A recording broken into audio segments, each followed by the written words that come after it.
सभी को जय मसीह की।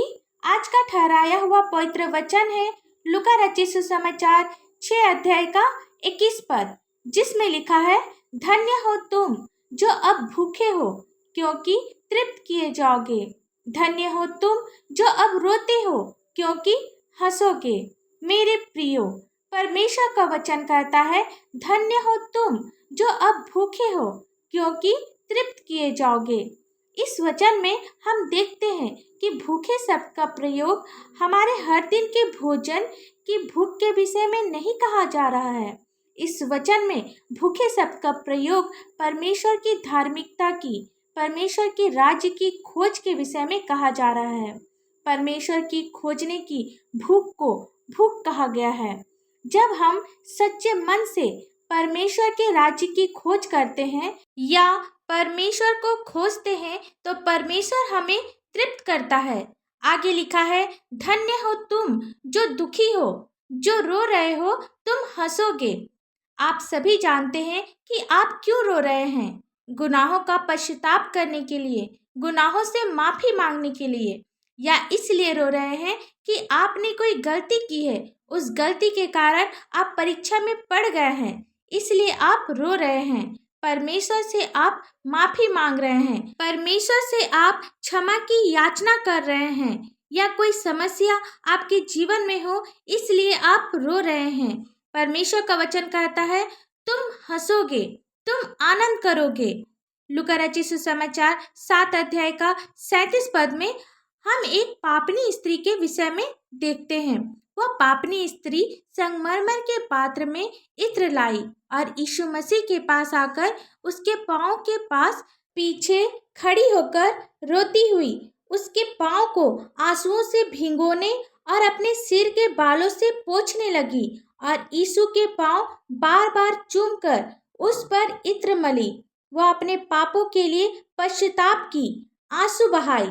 48 पद में लिखा है, और उसने स्त्री से कहा, तेरे पाप क्षमा हुए।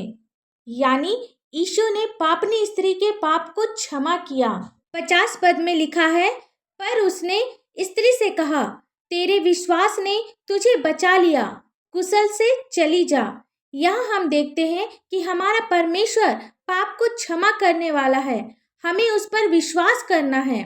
बाइबल बताती है कि उस स्त्री के गुनाह बहुत थे, पर परमेश्वर ने उनके गुनाहों को माफ किया।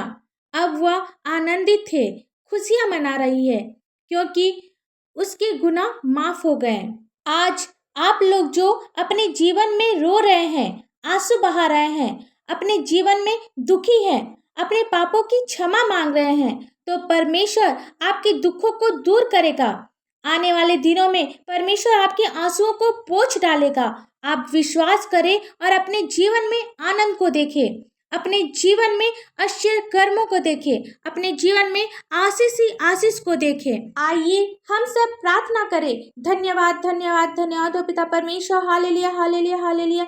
स्तुति स्तुति स्तुति हो, स्वर्ग धाम में होशन्ना। पिता, हम आपको लाखों लाख धन्यवाद देते हैं आज के सुंदर से वचन के लिए। पिता परमेश्वर, वचन के अनुसार चलने में आप हमारी सहायता और मदद कर। पिता, जितने भी आपके वचन को सुन रहे हैं, आप सभी के दिल और दिमाग को आशीषित कर पिता, ताकि वे लोग आपके गुण भेद को समझ सके, आपके अनुसार चल सके।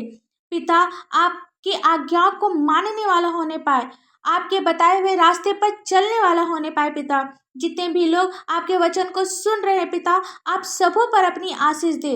विनती करते हैं पिता, हर एक बीमारी, चिंता, परेशानी, दुख, तकलीफ, नशे की बुरी आदत, कर्जे, पति पत्नी की लड़ाई झगड़े दूर होने पाए यीशु मसीह के पवित्र और मीठे नाम से। पिता परमेश्वर, हर एक घर में आपकी आशीष हो, हर एक घर में आपकी चंगाई हो, हर एक घर में खुशी हो, आनंद हो, मेल हो, प्रेम हो।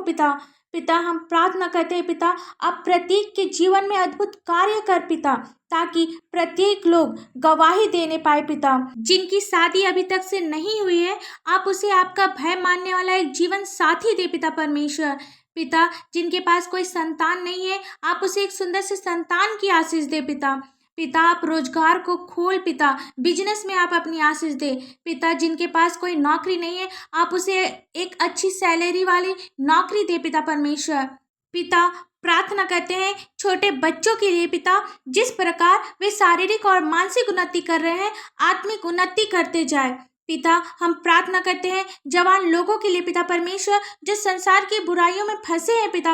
आप हर एक जवान लोगों पर अपनी आशीष दे पिता, और उन्हें क्षमा कर पिता, और होने दे पिता। प्रत्येक जवान लोग आपको जानने वाला होने पाए, आपको पहचानने वाला होने पाए पिता। और आपसे हम लोग क्या मांगे, इस प्रार्थना को आपके मीठे और पवित्र नाम से मांगते हैं। दया से सुन और स्वर्ग राज में ग्रहण कर। आमीन।